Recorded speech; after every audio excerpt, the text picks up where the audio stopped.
बहुत छोटा है लेकिन जीवन के लिए बहुत ही उपयोगी है। एक बार की बात है, द्रौपदी अभिमन्यु की पत्नी उत्तरा के पास गई। उसके सिर पर प्यार से हाथ फेरते हुए बोली, पुत्री, भविष्य में कभी तुम पर दुख, पीड़ा या घोर से घोर विपत्ति भी आए तो कभी अपने किसी नाते रिश्तेदार की शरण में मत जाना, सीधे भगवान की शरण में जाना।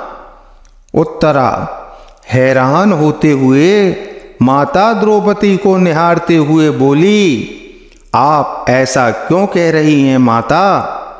द्रौपदी बोली, क्योंकि ये बात मेरे ऊपर भी बीत चुकी है। जब मेरे पांचों पति कौरवों के साथ जुआ खेल रहे थे तो अपना सर्वस्व हारने के बाद मुझे भी दांव पर लगाकर हार गए। फिर कौरव पुत्रों ने भरी सभा में मेरा बहुत अपमान किया। मैंने सहायता के लिए अपने पतियों को पुकारा, मगर वो सभी अपना सिर नीचे झुकाए हुए बैठे थे। पितामह, भीष्म, द्रोण, धृतराष्ट्र सभी को मदद के लिए पुकारती रही, मगर किसी ने भी मेरी तरफ नहीं देखा। वह सभी आंखें झुकाए आंसू बहाते रहे। फिर द्रौपदी ने भगवान से कहा, आपके सिवाय मेरा कोई भी नहीं है। भगवान तुरंत आए और द्रौपदी की रक्षा करी।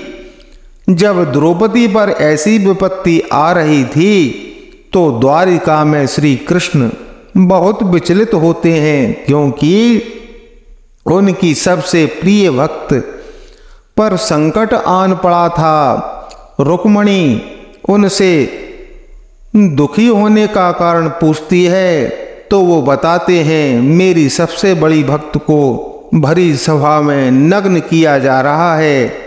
रुक्मिणी बोलती हैं, आप जाएं और उसकी मदद करें। श्री कृष्ण बोले, जब तक द्रौपदी मुझे पुकारेगी नहीं मैं कैसे जा सकता हूँ। एक बार वो मुझे पुकार ले तो मैं तुरंत उसके पास जाकर उसकी रक्षा करूँगा।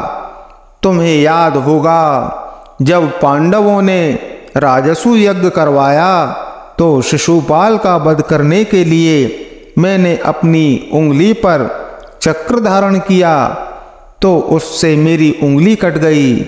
उस समय मेरी सभी 16,108 पत्नियां वहीं थीं।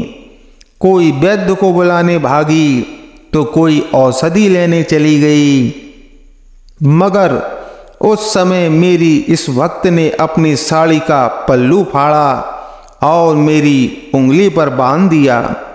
आज उसी का ऋण मुझे चुकाना है, लेकिन जब तक वो मुझे पुकारेगी नहीं मैं नहीं जाऊंगा। अतः द्रौपदी ने जैसे ही भगवान कृष्ण को पुकारा, प्रभु तुरंत ही दौड़े चले गए। इस प्रसंग से अपन समझ सकते हैं कि जब भी सच्चे मन से प्रभु का स्मरण करेंगे तो प्रभु अवश्य सुनेंगे और वो हर हाल में हमारी मदद करने आएंगे। जीवन में जब भी कुछ मांगने की आवश्यकता पड़े तो किसी और से नहीं, परमात्मा से मांगो। सब कुछ उसी का तो है, फिर हम किसी और के सामने क्यों हाथ फैलाएं। जय श्री राधे, जय श्री कृष्णा। हर हर महादेव।